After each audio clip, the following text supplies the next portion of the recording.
성도 여러분 반갑습니다. 평안하셨죠? 요즘 날씨가 무척 더운데 걱정이네요. 제가 이틀 전에 화이자 2차 접종을 했거든요.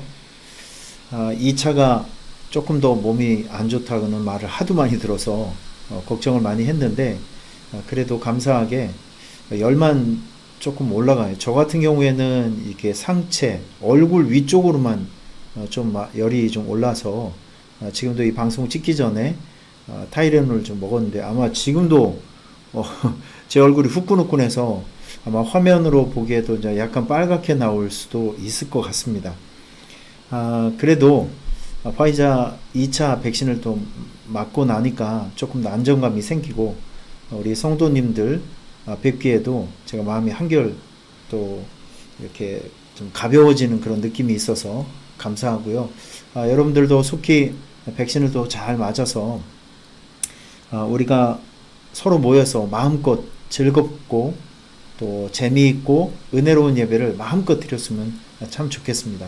오늘은 토요일이죠. 오늘 토요일 우리가 함께 나눠야 될 하나님 말씀 제가 여러분에게 소개합니다. 창세기 4장 1절부터 4절 말씀, 창세기 4장 1절부터 4절 말씀 제가 읽어드릴게요. 아담이 그의 아내 하와와 동침하매 하와가 임신하여 가인을 낳고 이르되 내가 여호와께로 말미암아 득남하였다 하니라. 그가 또 가인의 아우 아벨을 낳았는데 아벨은 양치는 자였고 가인은 농사하는 자였더라. 세월이 지난 후에 가인은 땅의 소산으로 제물을 삼아 여호와께 드렸고 아벨은 자기도 양의 첫 새끼와 그 기름으로 드렸더니 여호와께서 아벨과 그의 제물은 받으셨으나.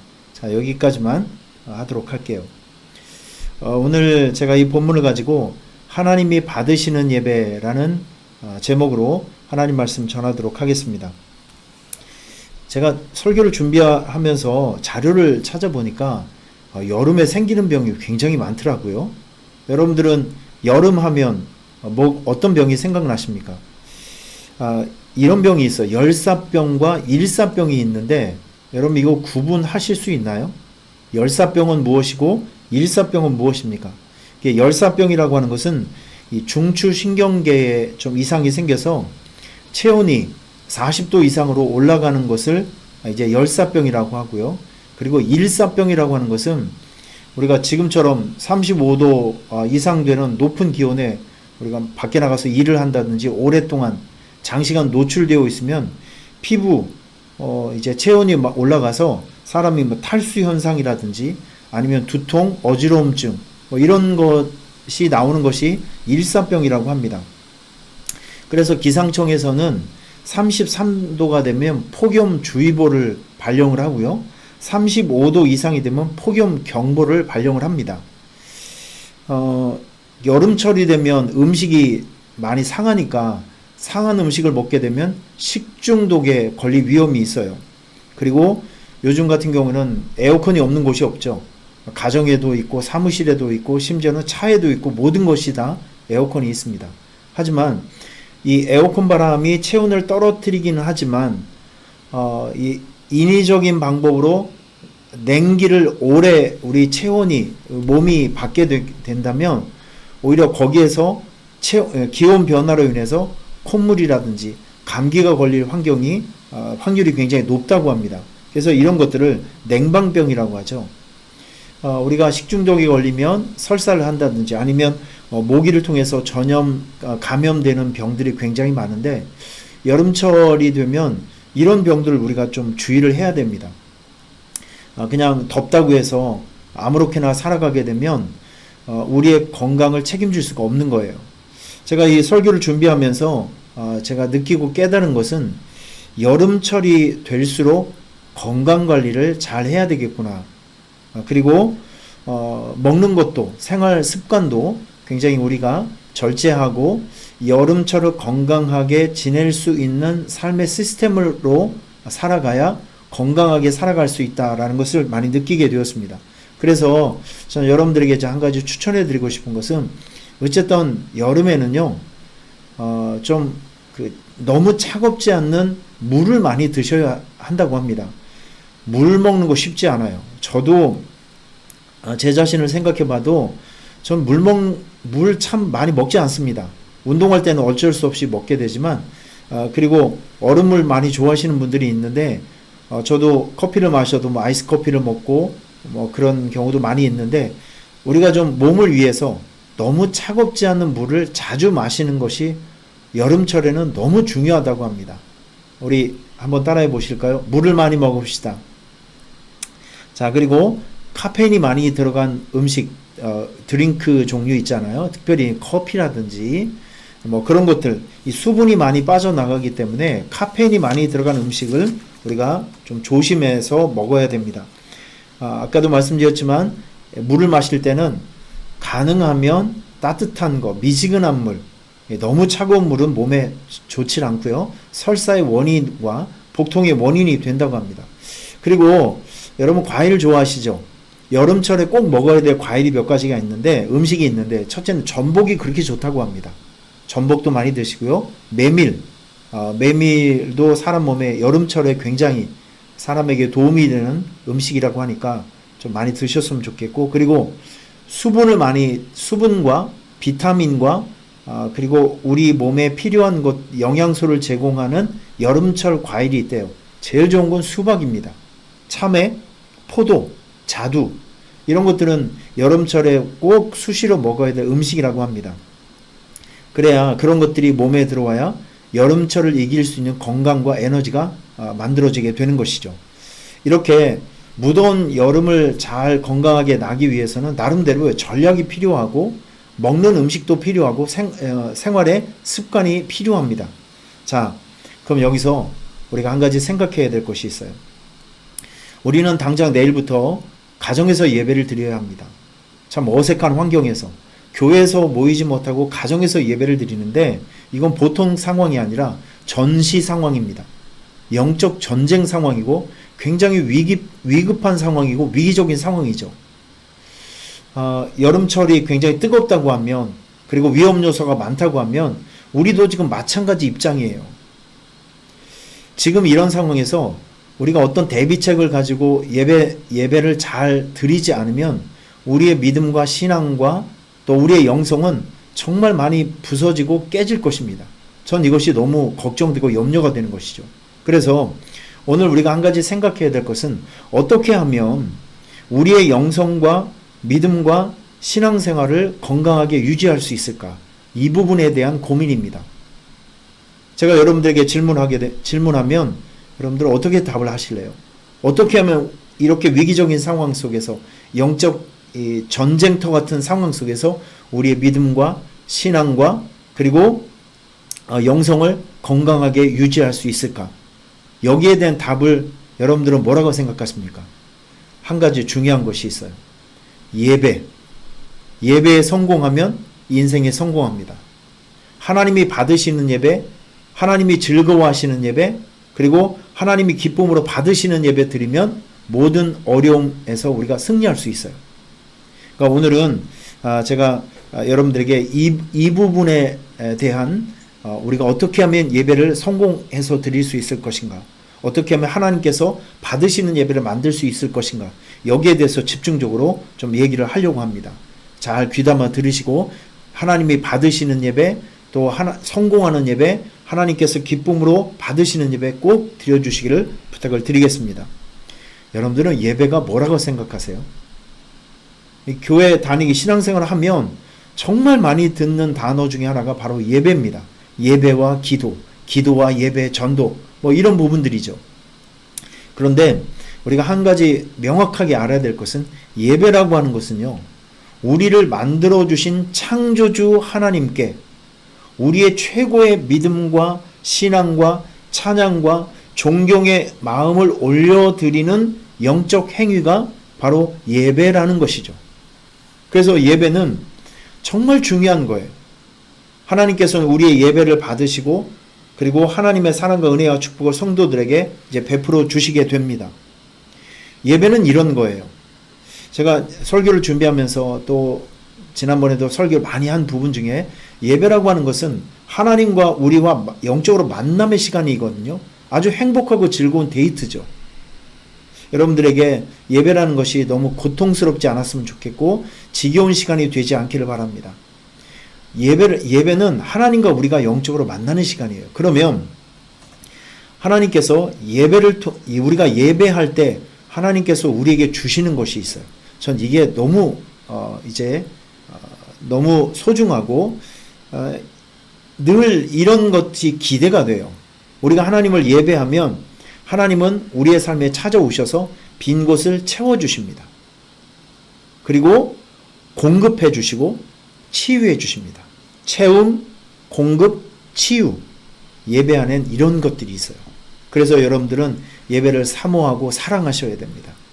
예배 드리다가 인생 바뀐 사람 너무나도 많이 있어요. 제가 지난 몇 주 됐죠? 맥주 감사 주일 예배 끝나고 나서 어떤 집사님에게 전화를 받았어요. 집사님이 전화하시면서 저에게 막 우시는 거예요. 그러면서 간증을 하나 하시는데 참 그게 제 마음속에 참 기쁨이 되었고 감동이 되었습니다. 집사님의 남편은 아직 교회를 잘 나오시지 못하는데 조그만 자영업을 하고 계신 거예요. 이 코로나 시대를 맞이해서 거기에도 참 많은 어려움이 있죠. 요즘 장사 잘 되고 사업 잘 되는 데가 어디 있겠습니까? 그래서 빚은 빚대로 너무 많이 늘어나고 가정 형편이 점점 어려워지고 그리고 뭐 몇 달 기다린다고 해서 막 회사가 갑자기 크게 일어날 수 있을 것 같은 그런 상황이 되지 않는 거예요. 이렇게 되다 보니까 말다툼이 많아지고 가정생활이 어려워지고 늘 이제 긴장과 그리고 불편한 마음들, 원망의 마음들 이런 마음으로 이제 하루하루를 이제 살아왔던 분이죠. 그런데 맥주감사 주일날 교회 문을 열고 의자에 앉아서 기도하고 의자에 앉아서 강대상을 보니까 강대상에 가시감사라는 단어가 눈에 보였습니다.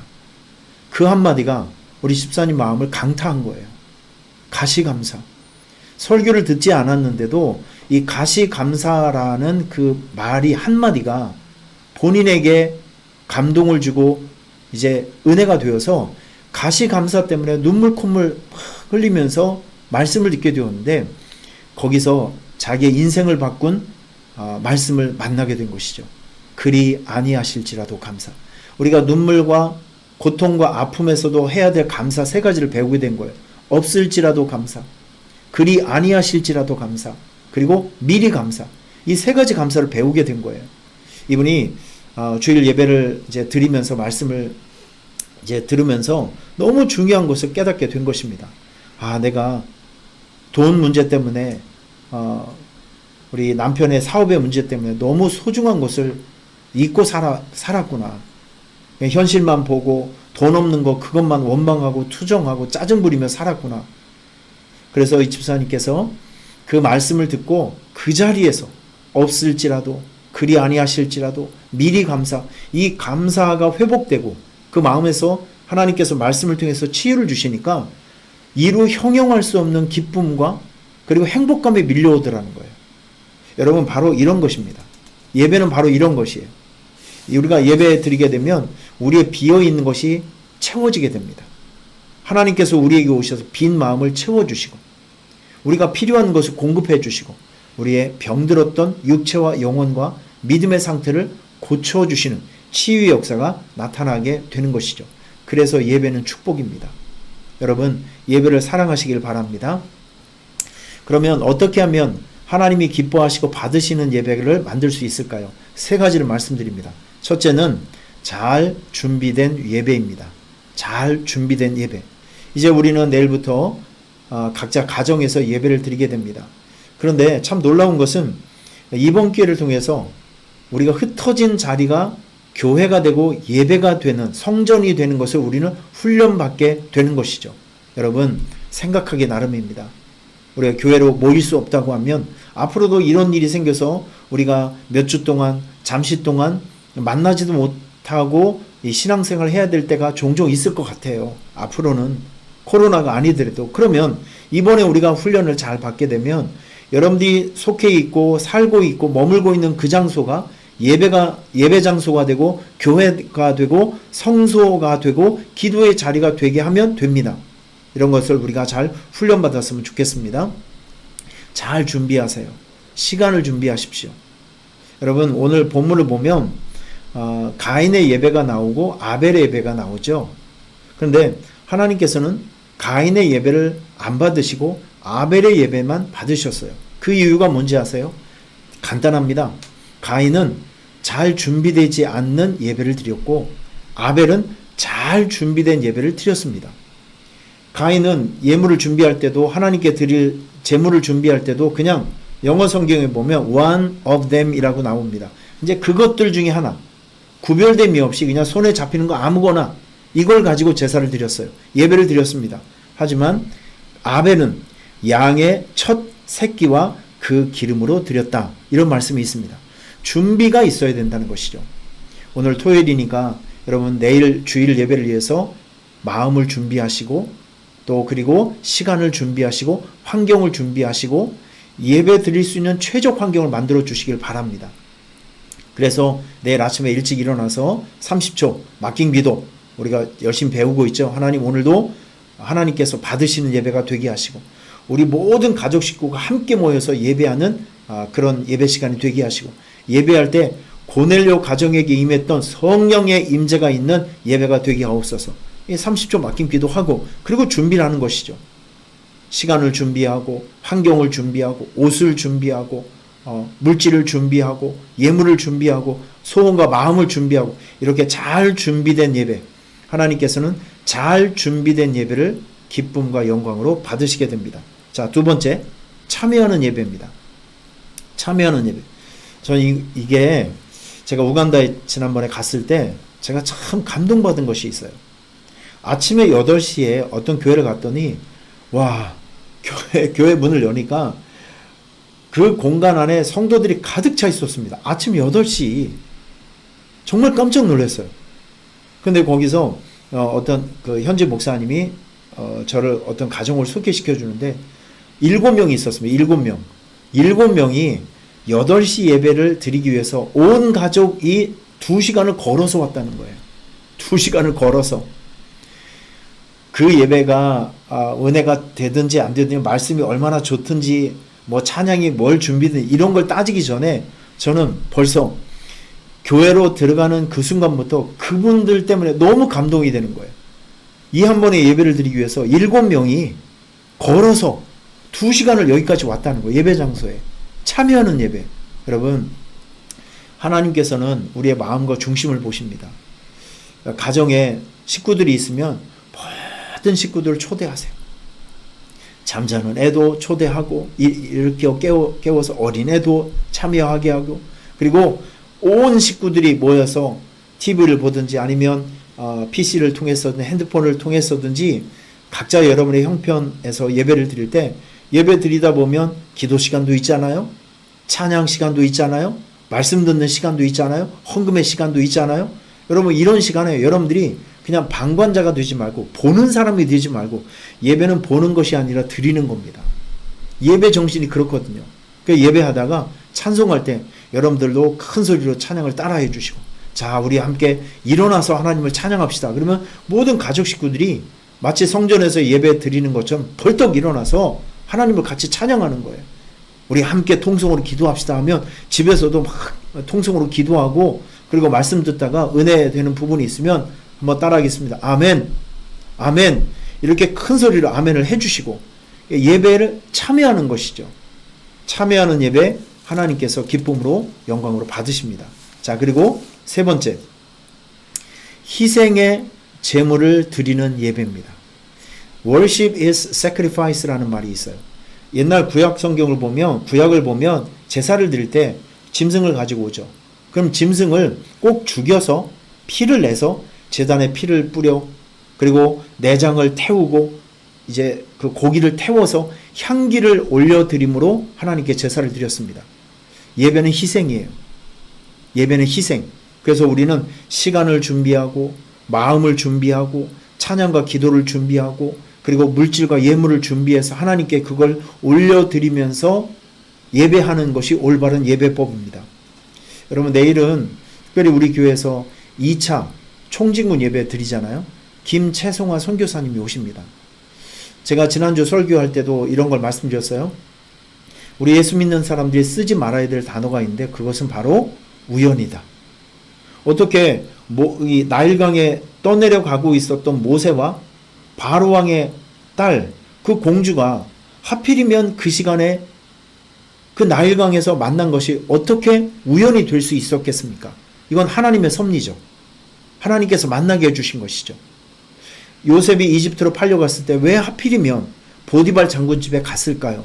이것은 재수가 좋아서 그런 것이 아니라 우연이 아니라 하나님께서 기획하시고 하나님께서 설계하시고 하나님께서 만들어주신 만남의 축복입니다. 바로 이런 것들이에요. 왜 지금 이 시점에서 김채송화 선교사님을 하나님께서 우리 교회에 보내주셨을까? 그분의 입을 통해서 말씀과 간증을 통해서 저와 여러분들에게 죽은 것을 살리게 하시는 생기를 공급해 주시기 위한 하나님의 멋진 계획입니다. 여러분께서는 그렇게 믿으셔야 돼요.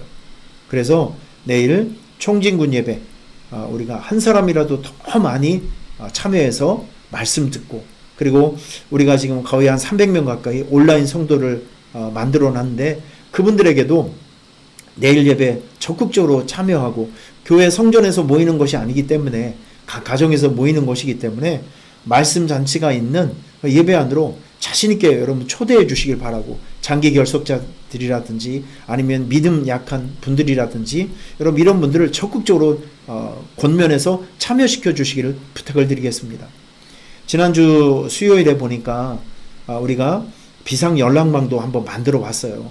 가만히 있으면 안 될 것 같아서.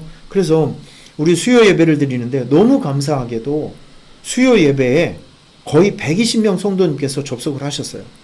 혼자 드리시는 분들도 있고 아니면 2명, 3명이서 같이 예배 드리시는 분들도 있는데, 이걸 보면 전 이번 주 주일에도 많이 기대가 되는 거예요.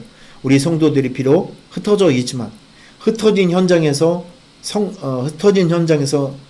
교회가 되게 하고 예배가 되게 하고 우리 성도님들은 그런 것을 얼마든지 잘 할 수 있는 분이라고 저는 믿어 의심하지 않습니다.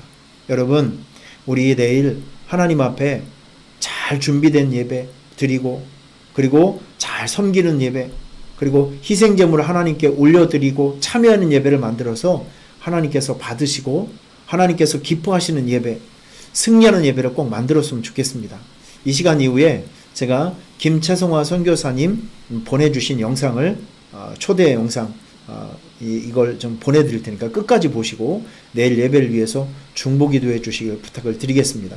여러분 잘 준비하셨다가 내일 주일 예배 가운데 만나도록 하겠습니다. 건강하세요.